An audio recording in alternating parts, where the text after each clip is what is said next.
सुमी सुमी, अरे सुनते हो क्या? जी आई। क्या हुआ जी? आप चिल्ला क्यों रहे हैं? मेरी नई वाली टाई नहीं मिल रही है, जल्दी दो, नहीं तो मैं लेट हो जाऊंगा।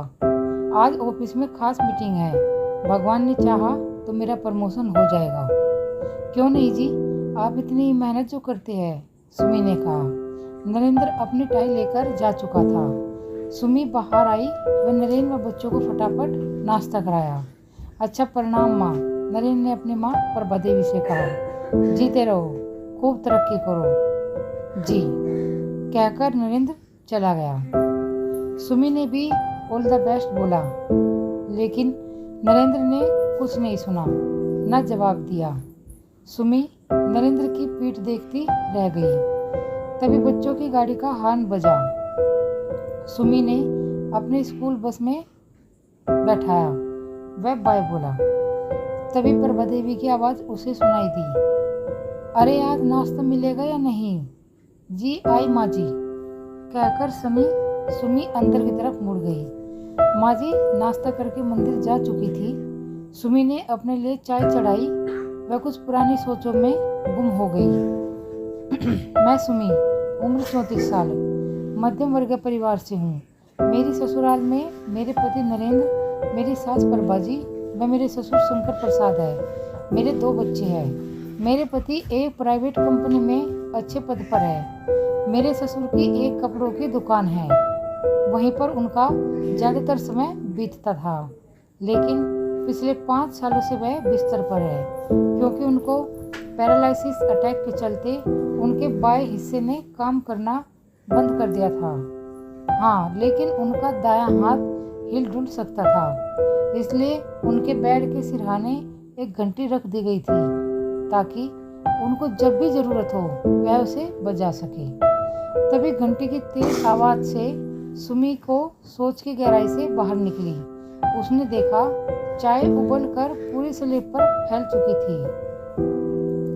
उसने गैस ऑफ की, वह बाबूजी के कमरे की तरफ भागी। फिर जब वह बाबूजी को नहलाकर, मालिश करके व खाना खिलाकर, दवाइयाँ देकर सब कुछ करके बाहर निकली तो 9:45 बज चुके थे। उसने उल्टा सीधा नाश्ता किया, वह काम में जुट गई। झाड़ू, पोछा, बर्तन, कपड़े, डस्टिंग। नहाकर जब वह निकली तो 1 बज चुका था। इसी बीच बार बार बाबूजी को भी देखना था। खैर, उसने फटाफट खाना बनाया। तभी तक बच्चे भी स्कूल से आ गए थे। वह प्रभा देवी मंदिर से आ गई थी। उसने बच्चों के कपड़े बदले व उन्हें खाना दिया और उनको थोड़ी देर सुला दिया। फिर वह प्रभा देवी को खाना देने लगी। उसकी सास ने खाना खाकर कहा, सुनो बहू। जी माँ जी। शाम को 7 बजे हमारे दूर के रिश्तेदार आ रहे हैं। तुम्हारे मौसा मौसी लगते हैं। चाय नाश्ते का इंतज़ाम कर लेना। और हाँ, शाम का खाना खाकर जाएंगे। तब तक मैं कमरे में जाती हूँ थोड़ी देर लेटने के लिए, क्योंकि तुम्हें तो पता है कि मेरी कमर में कितना दर्द रहता है।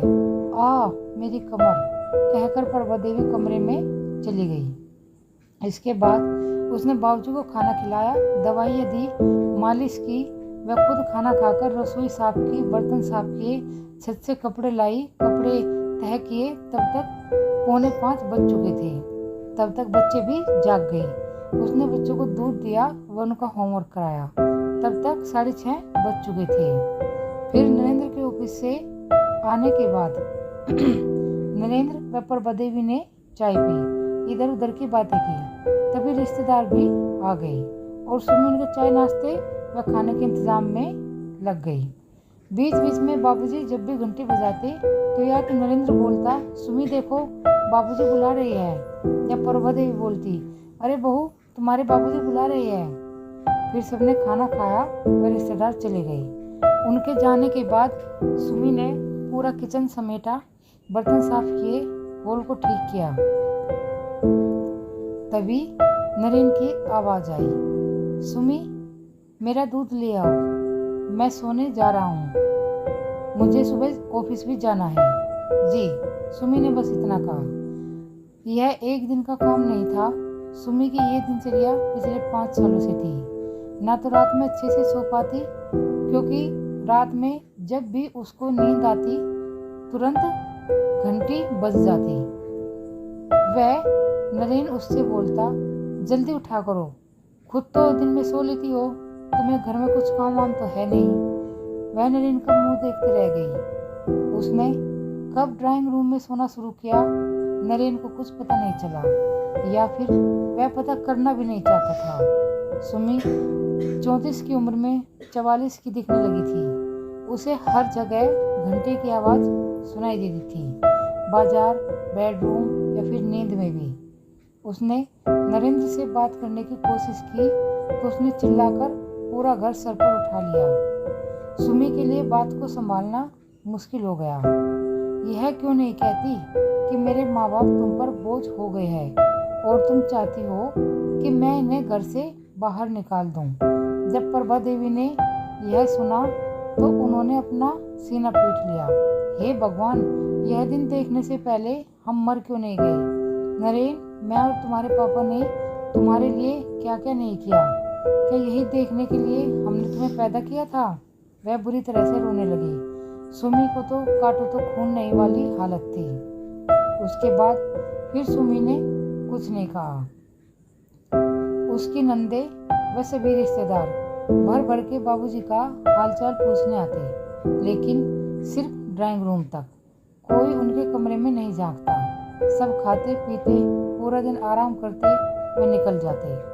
नरेन बोलते, तुम तो खुशकिस्मत हो, बाबूजी की सेवा तुम्हारे लिए स्वर्ग का दरवाजा है। और वह उसका मुंह देखती रहती। सुमी के लिए स्थिति असहनीय थी, लेकिन समझ नहीं पा रही थी कि क्या करे। शाम को वह किचन में काम कर रही थी। राघव व नेहा खेल रहे थे।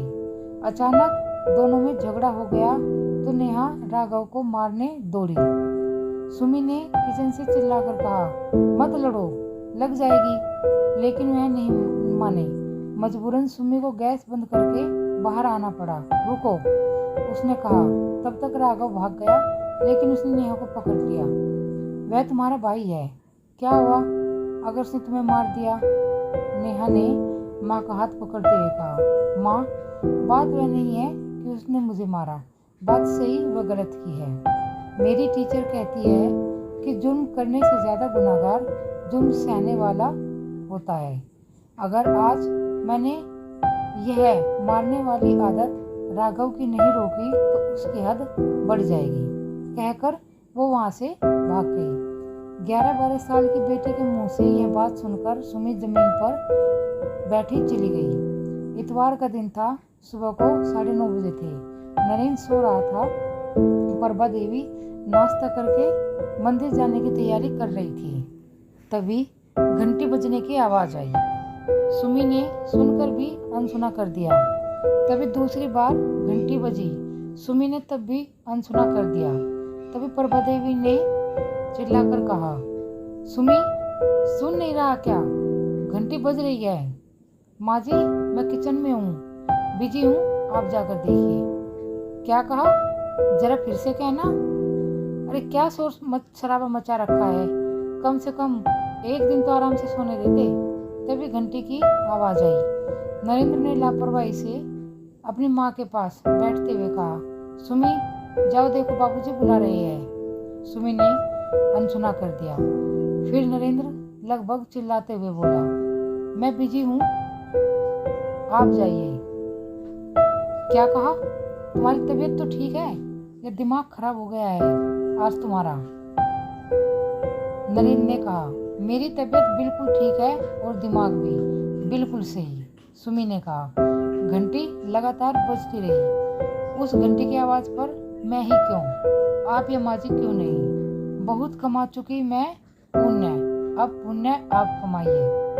उधर प्रभा देवी का हाथ उठकर सीने की तरफ जाने ही वाला था कि सुमी ने उनकी तरफ देखते हुए कहा, रुक जाइए माँ जी, क्या आप बात बात पर अपना सीना पकड़ लेती है। आपकी तबीयत बिल्कुल ठीक है, कहे तो डॉक्टर के पास चले, अभी हो जाएगा दूध का दूध पानी का पानी। माँ जी तकलीफ आपके सीने में नहीं, आपके जीने के तरीके में है। नरेंद्र कुछ बोल नहीं वाला था, तभी घंटी पर बदेवी के पैरों के पास आकर गिरती है। उधर दरवाजे में खड़ी नरेंद्र की दोनों बहनें सब कुछ देख व सुन रही थी। वे दोनों स्थिति समझ चुकी थी, इसलिए उन्होंने चुपचाप वहां से खिसकना ठीक समझा। उसने नरेंद्र से कहा, मैं शाम के समय तक आ जाऊंगी, बाहर जा रही हूँ, कुछ खरीदारी करनी है। मेरी सहेली के बेटे का जन्मदिन है, मुझे कल वहाँ पर जाना है। एक बहू होने के नाते, पत्नी व माँ होने के नाते मैं अपनी सारी जिम्मेदारी पूरी करूँगी, लेकिन आया नहीं बनूंगी। या तो घर के काम के लिए आया लगाइए या फिर बाबूजी के लिए। सुमी चलते चलते माँ जी से बोली, माँ जी घंटी उठाइए और स्वर्ग के दरवाजे में घुस जाइए। आज पता नहीं कितने सालों के बाद वह चैन की नींद सोई थी। अगर कोई बेचैन था तो वह था नरेंद्र व प्रभा देवी। धन्यवाद।